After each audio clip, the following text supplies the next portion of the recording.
Les symptômes pouvant révéler une crise de panique sont les suivants. Symptômes physiques.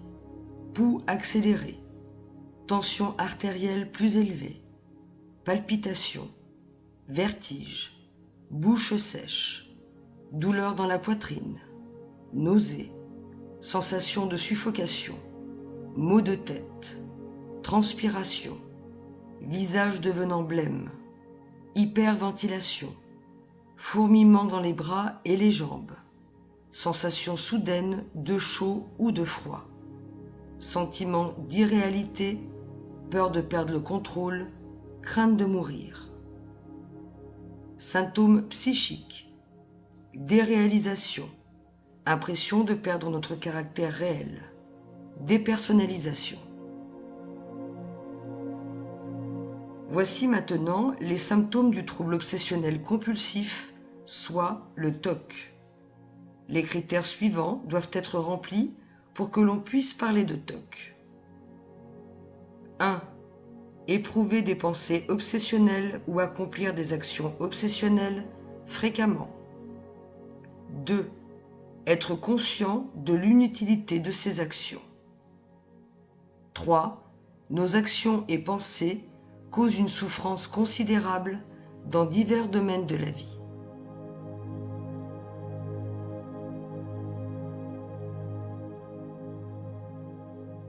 Par action obsessionnelle, on entend des actions qui doivent être accomplies à chaque fois de nouveau, en fonction d'un certain schéma et d'un certain nombre.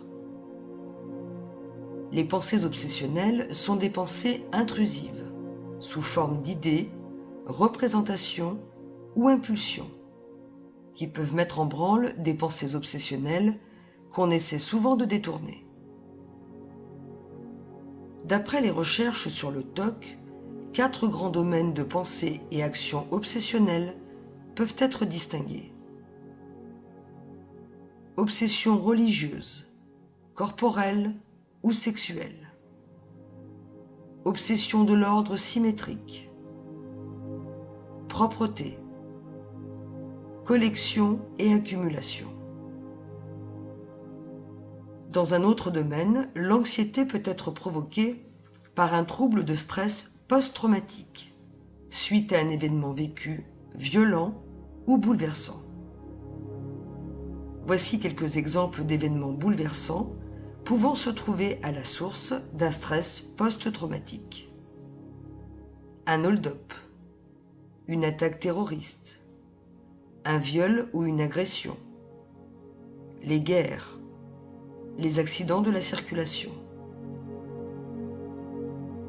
Un trouble de stress post-traumatique se caractérise par un sentiment puissant de perte de contrôle. On a l'impression de ne plus pouvoir être maître de la situation et de n'avoir aucune influence sur son issue. On éprouve une constante impuissance, en conséquence de quoi on se débat ensuite de différentes manières contre le danger.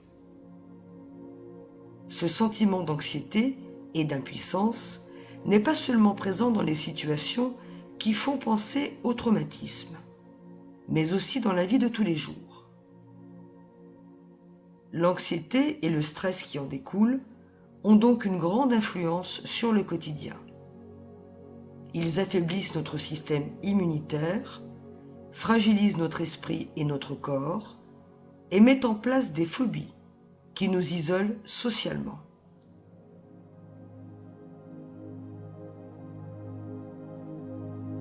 Nous ne pouvons clore ce chapitre sans parler du trouble d'anxiété généralisée, également connu sous le nom de TAG.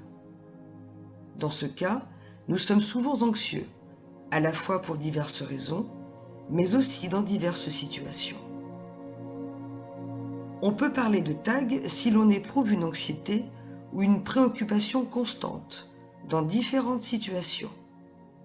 Si l'on sait que cette anxiété est exagérée et que l'on éprouve en outre les symptômes physiques suivants durant plus de 6 mois.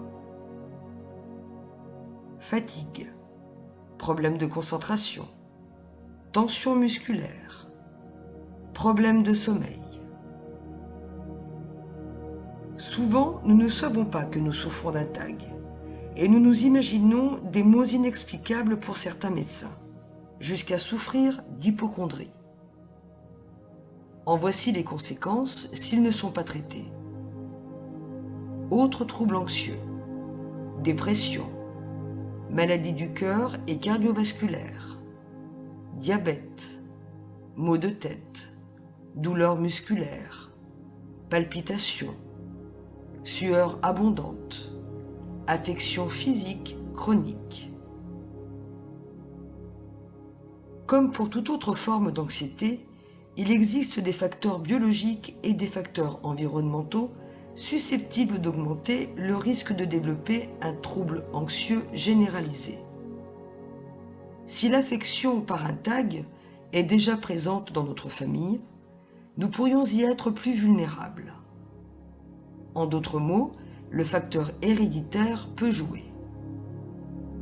De plus, un statut économique inférieur et ou l'expérience d'un événement traumatique ou bouleversant sont des facteurs environnementaux qui peuvent accroître le risque de TAG. Que nous soyons prédestinés à l'anxiété ne doit en rien nous condamner à subir nos troubles anxieux. Nous devons impérativement adopter des outils de relaxation, décider de suivre une thérapie, trouver tous les moyens mis à notre disposition pour faire cesser ces troubles anxieux. Car notre manière de réagir face à ces problématiques est tout aussi importante dans notre traitement que les solutions qui peuvent nous être apportées.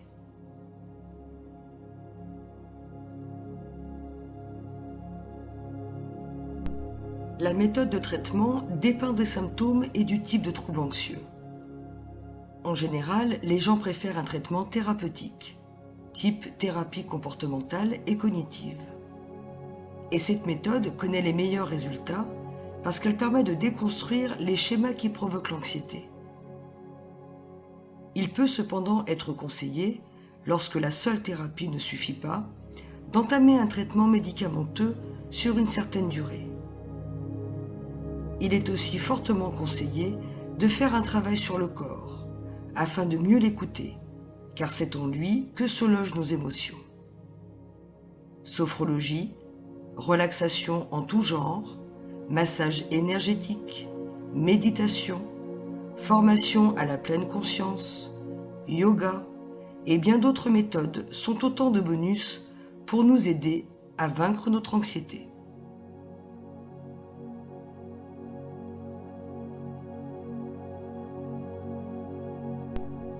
Ce qu'il faut en retenir. L'anxiété est un stress négatif qui fragilise notre corps et notre psychisme. L'anxiété est une insécurité permanente ou chronique, ressentie comme une menace par notre cerveau. Notre bonne manière de gérer notre anxiété est la première solution.